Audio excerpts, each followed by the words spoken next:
Assalamu alaikum to all. Welcome back in this video lecture series on Vijayanagara. Today we will continue the topic Vijayanagara, an imperial capital or the city of victory.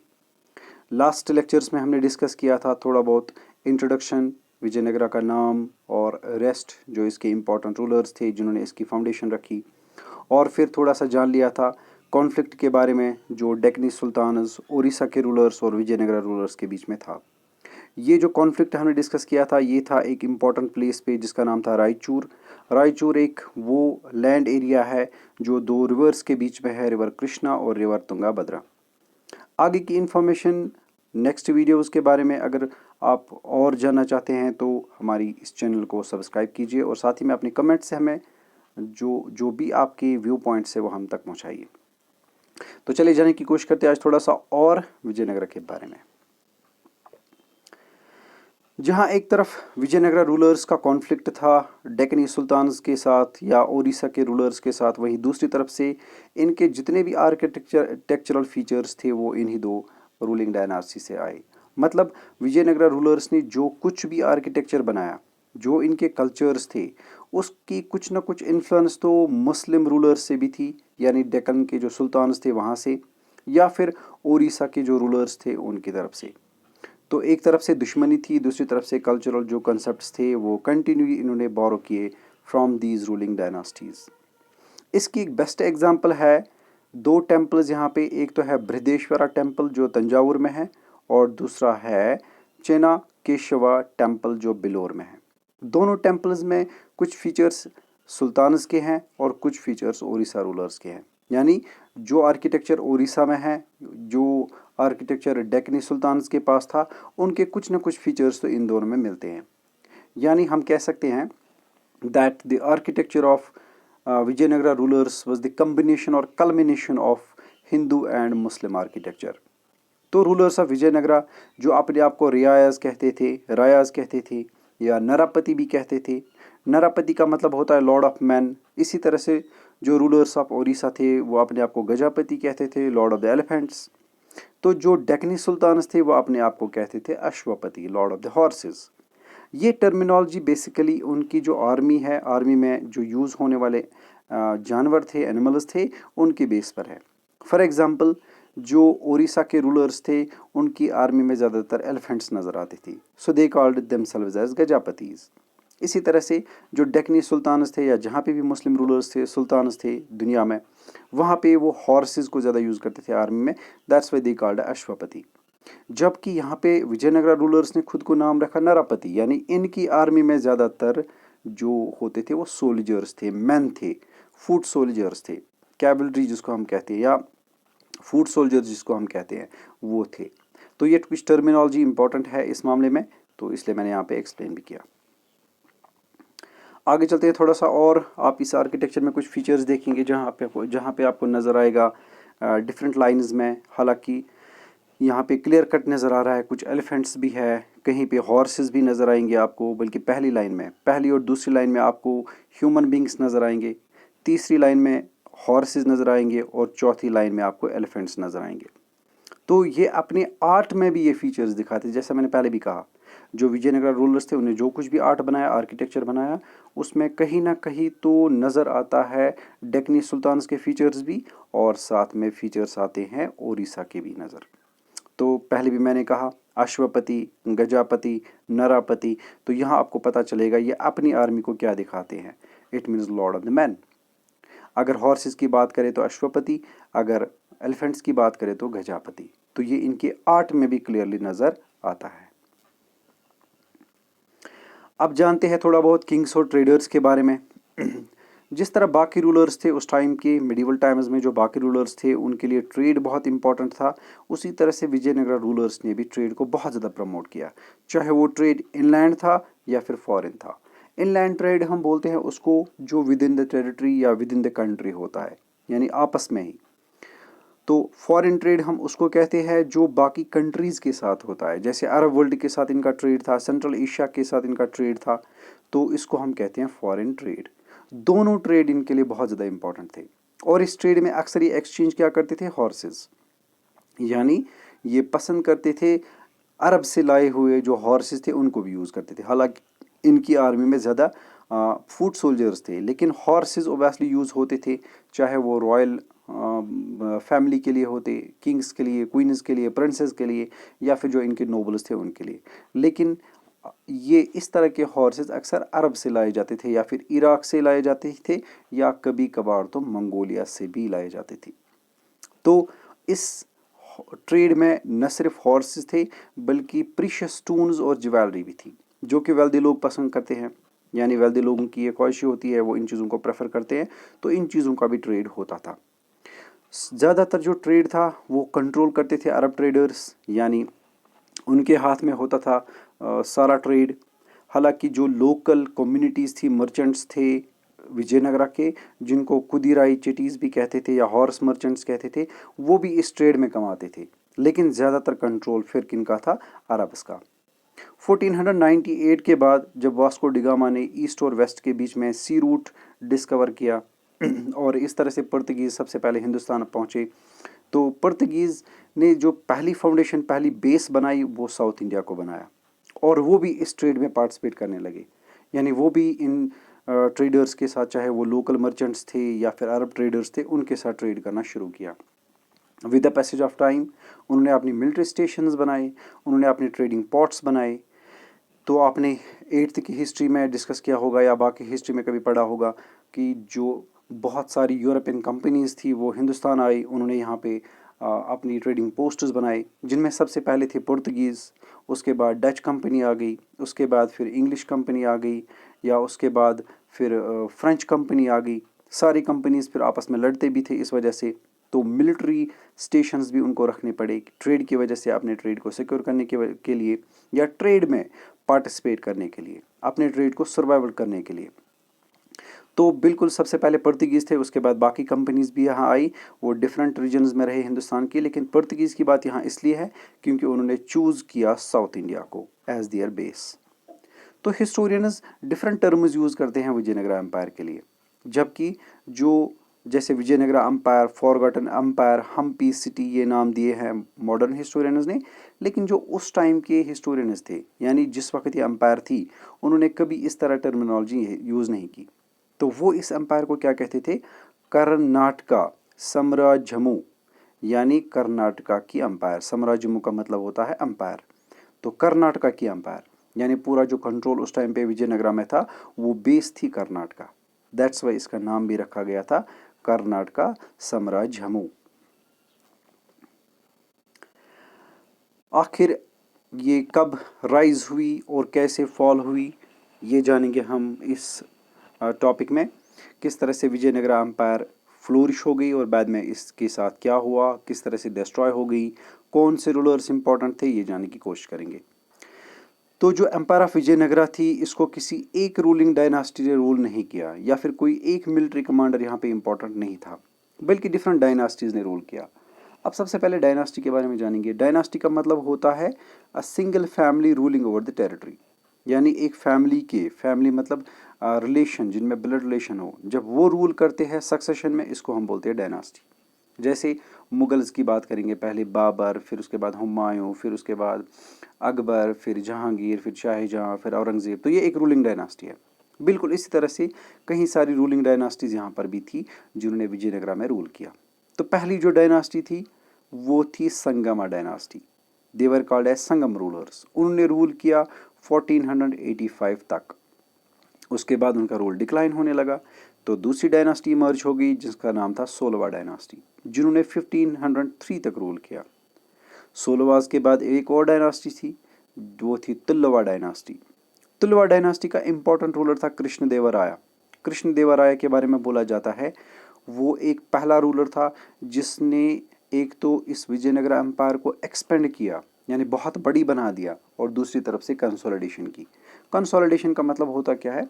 इसका मतलब होता है जब boundaries fix की जाती है, यानी पहले इसकी बाउंड्रीज फिक्स नहीं थी। पहले जब भी कॉन्फ्लिक्ट होता था तो कोई भी इनका पार्ट ले जाता था, लेकिन जब तक कृष्णदेवराय रहा तब तक इस एम्पायर की बाउंड्रीज फिक्स हो गई। इसने अपनी बाउंड्रीज को डिमार्क कर दिया, मार्क कर दिया कि मेरी बाउंड्री कहाँ तक है। बल्कि इतना ही नहीं, उसने सबसे इम्पोर्टेंट लैंड एरिया को अपने कब्जे में लिया, वो थी रायचूर दोआब। रायचूर दो अब वो प्लेस थी जो दो रिवर्स जिसको हम कहते हैं कृष्णा और तुंगाभद्रा, उनके बीच में एक फर्टाइल सॉइल वाली लैंड थी जिस पे अक्सर कॉन्फ्लिक्ट होता था तीन जो हम कहेंगे तीन रूलिंग पावर्स को। एक साइड से विजयनगरा इस पे हमला करना चाहता था, कंट्रोल करना चाहता था, दूसरी तरफ से दक्कनी सुल्तान इस पे कब्जा करना चाहते थे, और तीसरी तरफ से ओडिशा के रूलर्स पे भी ओडिशा के रूलर्स की भी नज़र उस पर थी। तो अक्सर कॉन्फ्लिक्ट इसी पे होता था, लेकिन कृष्णदेवराय के टाइम पे ये इनके कब्जे में आ गया और इस तरह से जो रायचूर दोआब है वो इनके कब्जे में रही। इसके अलावा उसने अपनी जब तक वो रहा तब तक उसने दोनों रूलिंग डायनास्टीज़ को डिफीट दे दी, जिनमें ओडिशा रूलर्स भी थे और डेक्कनी बीजापुर जो बीजापुर था वहाँ के रूलर्स भी थे, क्योंकि डेक्कन में तीन बड़ी सल्तनत थी उस टाइम पे, रूलिंग डायनास्टीज़ थी जो रूल कर रही थी। एक थी बीजापुर, गोलकंडा एंड अहमदनगर। ये तीनों के तीनों मुस्लिम रूलर्स थे, और फिर एक पॉइंट ऐसा भी आ गया जब तीनों एक साथ जुड़ गए और डिफीट कर दिया विजयनगर रूलर्स को। तो खैर, कृष्णदेवराय के बारे में ये भी कहा जाता है उसने बहुत सारे टेम्पल्स बनाए और हर टेम्पल को उसने गेटवेज बनाए। गेटवेज को तमिल में टर्म यूज़ की गई है गोपुरम्स। गोपुरम असल में गेटवे होता है, वो सेंट्रल गेट होता है जहाँ से एक पर्सन, जहाँ से जो डिवोटीज़ होते हैं वो टेम्पल में एंटर होते हैं। जिस तरह से हमारे घर के दरवाजे होते हैं उसी तरह से इनके बड़े बड़े गेटवेज हुआ करते थे। वो गेटवेज काफ़ी ऊंचे भी होते थे, काफ़ी डेकोरेटिव भी होते थे, इनको टाइम भी लगता था बनाने में। मज़े की बात यह है कि जो गेटवेज बनाए गए उनमें जो आर्किटेक्चरल फीचर्स थे वो सुल्तान से भी लिए गए और ओडिशा रूलर से भी लिए गए। यानी उसमें जो फीचर्स नज़र आते हैं वो मुस्लिम आर्किटेक्चर के भी है और हिंदू आर्किटेक्चर के भी है। तो थोड़ा और जानेंगे इनके बारे में। कृष्णदेवराय ने एक और इम्पॉर्टेंट टाउन भी बनाया अपनी माँ के नाम से, जिसका नाम था नगलपुरम। ये उसकी माँ का नाम था नगला, तो उसने इसी नाम से एक टाउन भी बनाया जिसका नाम था नगलापुरा। लेकिन उसकी डेथ के बाद, जब उसकी डेथ हो गई 1529 में, उसके सक्सेसर्स वो उतने पावरफुल नहीं थे और बेचारे डिफीट हो गए, और इस तरह से वो हम कहेंगे किसी हद तक लेस पावरफुल बन गए। फिर उनसे ज़्यादा इम्पोर्टेंट उनके चीफ्स रहने लगे, फ्यूडल लॉर्ड्स या फिर चीफ मिनिस्टर्स, वो इम्पोर्टेंट बन गए जिनका नाम था नायका, जिनको बोलते थे नायकाज। तो नायका असल में बोलते हैं उस पर्सन को जो असल में फ्यूडल लॉर्ड होता है, यानी किंग के अंडर होता है, उसकी अपनी एक आर्मी भी होती है। इस बारे में डिस्कस करेंगे आगे वाले स्लाइड्स में। तो ये है वो मैप जिससे हमें विजयनगरा की एम्पायर का पता चलता है कहाँ से शुरू हुई थी। इसमें आंध्र प्रदेश, तमिलनाडु या केरला और साथ ही में कर्नाटका थे। तो आप देख सकते हैं कितनी बड़ी एम्पायर थी साउथ में, और बाद में किस तरह से ये डिफीट हो गई। जो इसका पीक पीरियड था वो था 1446 से लेकर 1526 तक।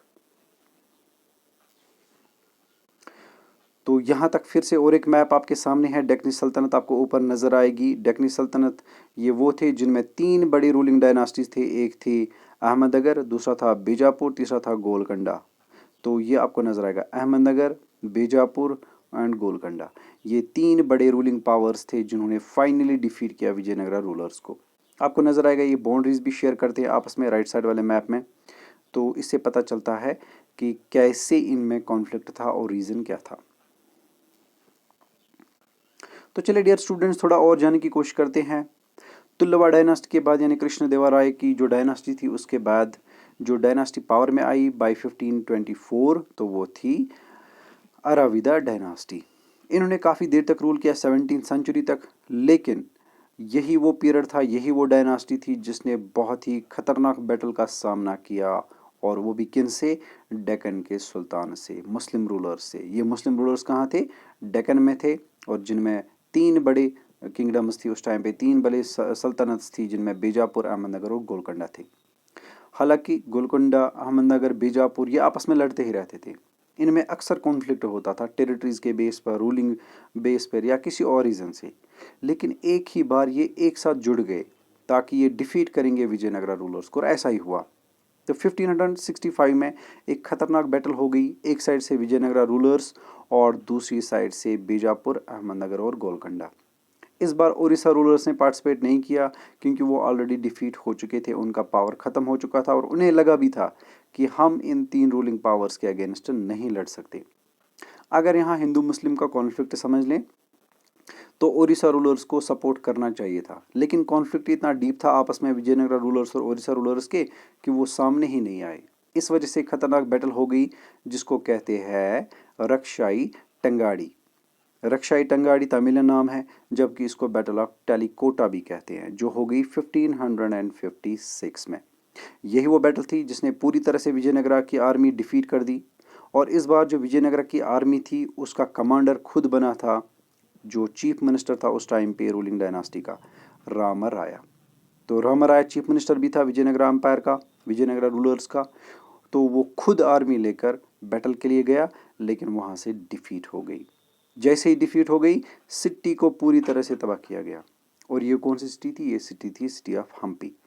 तो जैसे ही सिटी तबाह हो गई तो कुछ सालों में ही इस सिटी में कोई रहने वाला नज़र नहीं आया।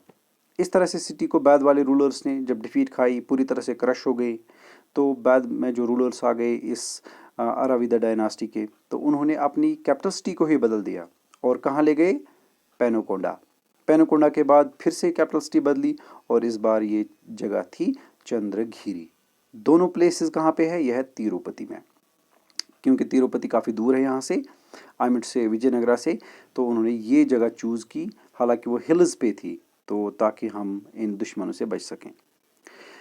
तो यहाँ हमने देखा कि राइवलरी थी विजयनगरा रूलर्स को भी, डेक्कनी सुल्तान्स को भी, ओडिशा रूलर्स को भी, लेकिन फिर भी जो कल्चरल और डिप्लोमेटिक रिलेशंस थी वो कंटिन्यू रही। यानी इनमें उतनी भी दुश्मनी नहीं रही कि ये एक दूसरे के फीचर्स, एक दूसरे के साथ ट्रेड, एक दूसरे के साथ कल्चरल इंटरेक्शंस छोड़ दें। वो कंटिन्यू रही।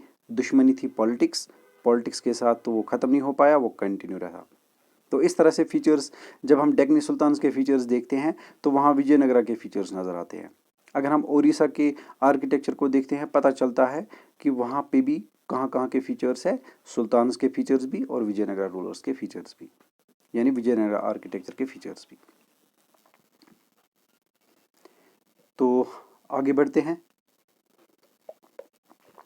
आपके सामने ये फोर्ट है जिसको पेनुकोंडा फोर्ट कहते हैं, विजयनगरा रूलर्स ने जहाँ पे अपनी कैपिटल सिटी रखी, यानी हम्पी के बाद। ये फोर्ट का जो एरियल व्यू है, यानी पूरी तरह से कितना बड़ा फोर्ट था, आज रूइंड फॉर्म है, काफ़ी ख़त्म हो चुका है। अब ये एक टूरिस्ट प्लेस बन चुकी है, यहाँ पे लोग टूरिज्म के तौर पे जाते हैं। तो एक टाइम पे ये विजयनगरा की कैपिटल सिटी थी, तीसरी कैपिटल सिटी या दूसरी कैपिटल सिटी जो भी उसने शिफ्ट की।